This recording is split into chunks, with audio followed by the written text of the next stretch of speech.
Well, it's a nice rainy day here in Houston, finally getting a little bit of relief from the drought.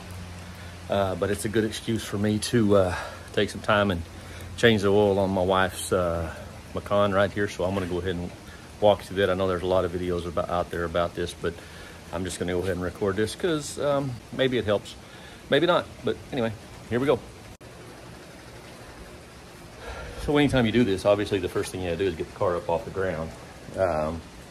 Generally take my jack and put it on the jack point right there behind the front tire. You'll find that it's a nice rubber jack point. I did a good job with that.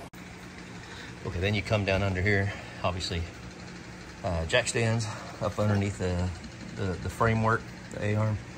And I do like this little car. It's a great driving little car, but they cover up the whole underside with this belly pan, which is kind of interesting, but there's 15 of these screws. They are a spline drive. I don't know if you can see that or not, but it's a 25. There's 15 of those. There's back there at the back on either side. There's two rubber grommets that have to come out, and then the whole thing just drops down. So I'm gonna go ahead and take those off. This is something I'm gonna fix just because it's loose. So that's a little air dam, and I'm going to re-rivet that once I get this off. So we'll get that done, and then we'll get moving.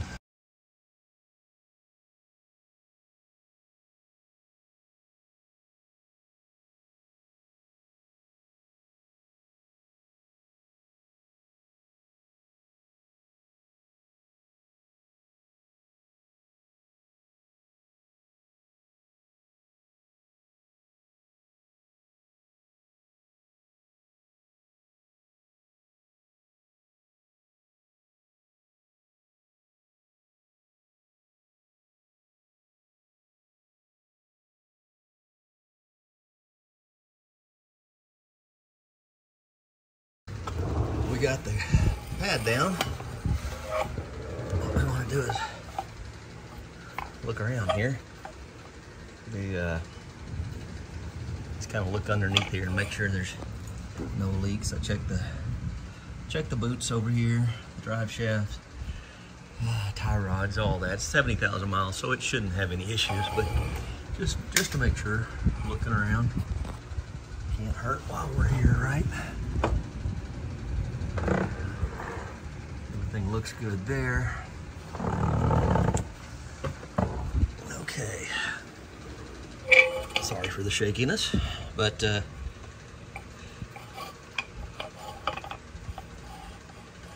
this is our oil pan, plastic, little 4-cylinder, turbocharged 4-cylinder. Runs good, but kind of makes you wonder.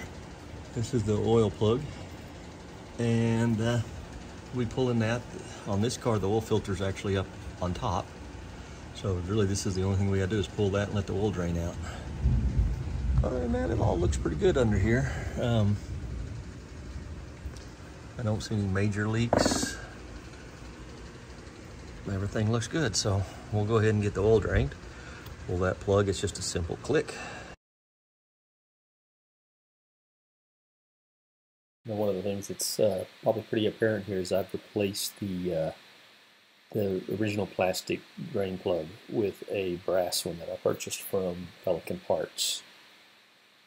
Just as, I don't know, I didn't like the plastic plug, so I didn't have any trouble with it. I ran it the first couple of oil changes, but when I was ordering the filters, I just went ahead and got a brass plug because I thought I'd check and see if that worked. I thought it would work better.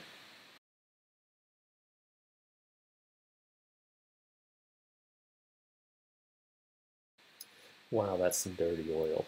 I think because these cars are turbocharged, they are very, very hard on the oil, and that's why they need to be serviced so on such regular intervals.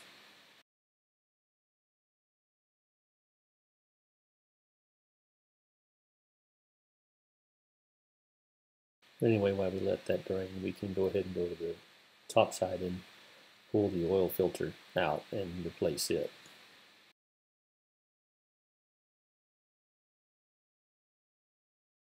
Now, removing this cover simply a matter of grabbing it and pulling it up. It's held on by these little rubber grommets and these 4 little plastic holders, and a couple of them will usually always come off and hang up in the metal stud that's on the top of the engine, but it's easy. Just pull it off here and make sure you put it back into the engine cover.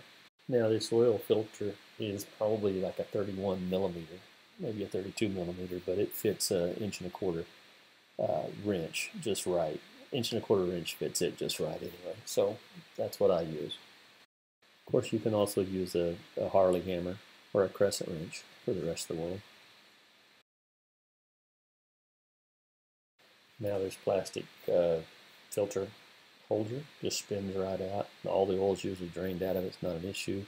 Just take your new filter, put it back inside the little cartridge, replace the O-ring. Your new filter should come with a little O-ring to replace the O-ring that's on this plastic container holder. So take the old one off, put the new one on, make sure it's oiled, and then screw it back down.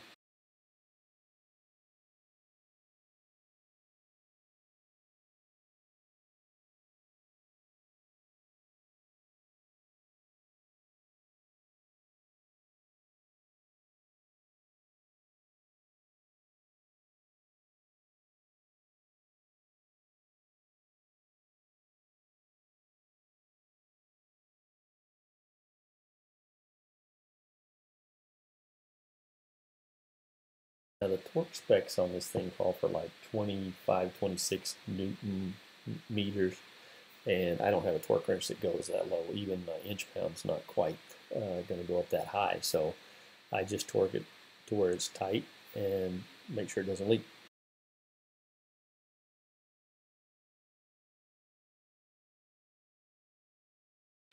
Yeah, don't forget to put the plug back in and pour perfectly good oil all over the ground.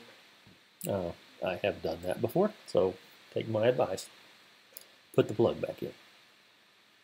Clean up all the nasty oil that dribbles out there at the end, and you're good to go.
Okay, so one of the things, the most frustrating thing about this car, I think they're all alike.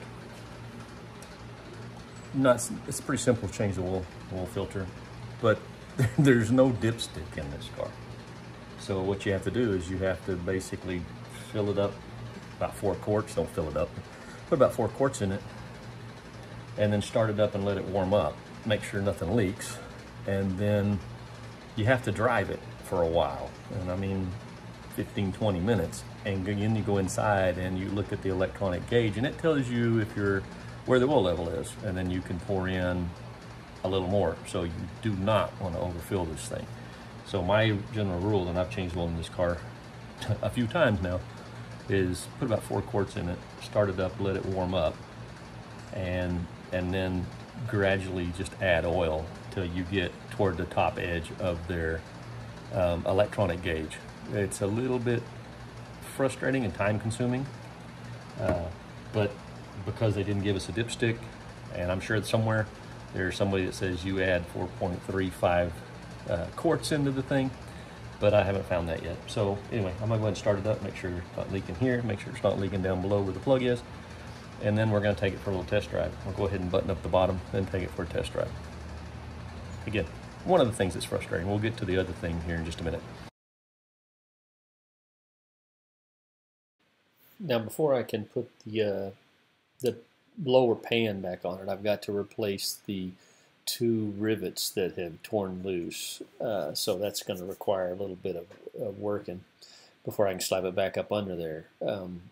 So what I need to do is to drill the rivet heads off, which is what I'm doing here. I'm just drilling because it's still stuck in the plastic air dam, but it's actually pulled out of this felt pan.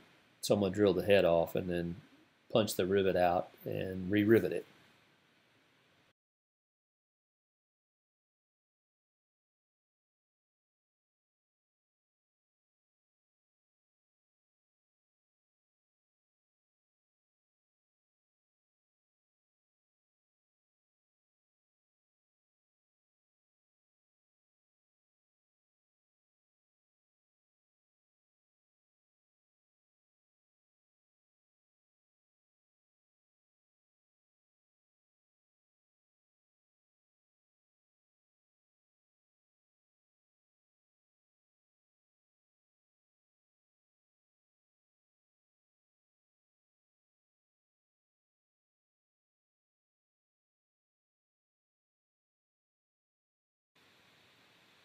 Now all I have to do here is actually get the rivet head off. I don't have to drill all the way down through the rivet completely through. If you just cut the rivet head with the drill with like a 3/16 rivet, so you use a 3/8 inch drill bit and cut the head off and then punch it out with a punch. That works really well.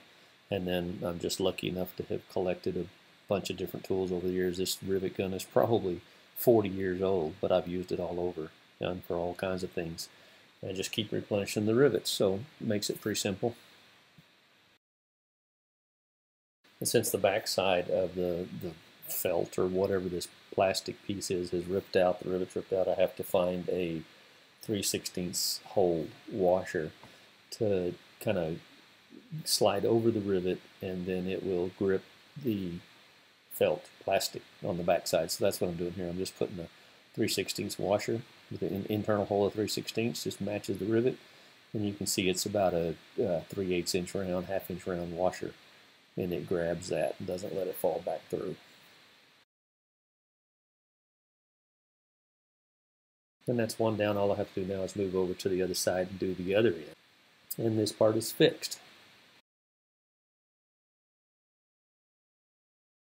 Now that I've got the air dam fixed, I'm just bolting this back up. Same process as removing it. Just kind of hook the front, work your way back, and get it started. And then you will want to put those big round plastic grommets that hold it up. Get them started before you tighten up all the bolts.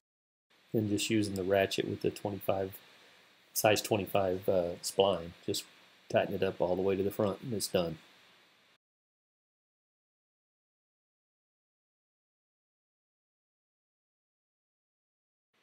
Okay, so we've got the filter replaced, we've got the oil plug back in it, we've got oil back in it. Last thing we have to do is snap down this engine cover, which just, once you kind of lay it up there, just line it up with the oil filler neck over there, and those little round rubber studs will pop into those rubber grommets and just pop it down. And okay, this is just me being OCD a little bit and liking to clean things up. So anyway, we're good to go now. We just need to test drive it. Well, now I've got the oil changed. I got it all put back together.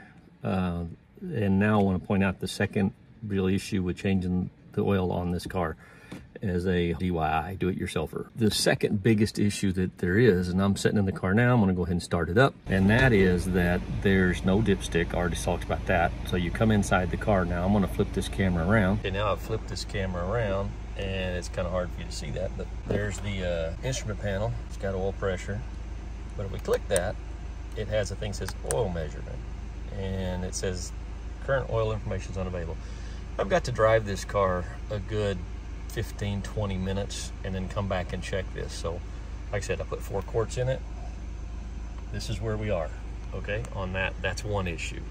The other issue I'm gonna have to come back to in just a minute because I've already started the car.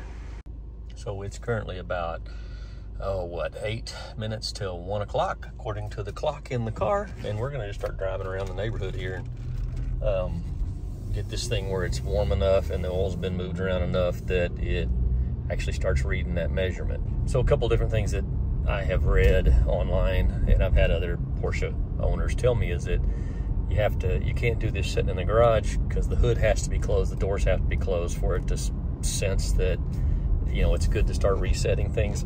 I don't really know if any of that's true. So anyway, take that as a grain of salt.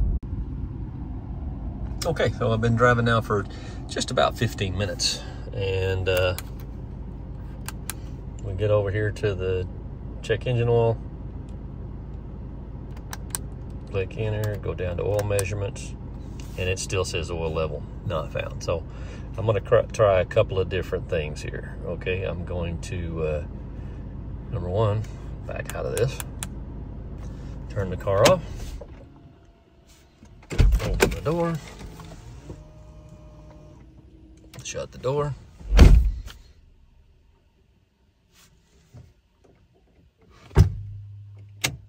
get back in the car, start the car up. Okay, that's the other issue right there. Maybe you missed it, but it basically said change oil now. So that's something I'm going to come back to, but let's see what we can do here. Still nothing. So again, that's what it is. You have to wait a long time before you can actually read the oil settings on this thing. So back to info, messages, change oil now. You cannot get that to disappear, right? In order to do that, I have to take it into the Porsche house and they have to reset it. So I do have a reader that'll read every car. It'll read things on this car, but I cannot reset the oil. So that's just something I have to live with. The closest Porsche house to me is probably an hour, maybe a little over that away. So, okay, now the car has sat overnight, and come out and check it, and this is about where it sets. And obviously it's not accurate. It's going to fill up. Once it warms up, that oil is going to swell, expand, and that'll be pretty close. So that's just a little over 4 quarts that I poured in there. Okay, maybe 4.5, but that's pretty close. Now all I need to do is figure out how to get rid of this change oil now message. That's changing the oil in a 2017 Porsche Macan. If you like these videos, hit the like button. If you want to see more of these type of videos, hit the subscribe button. Hope this has been helpful.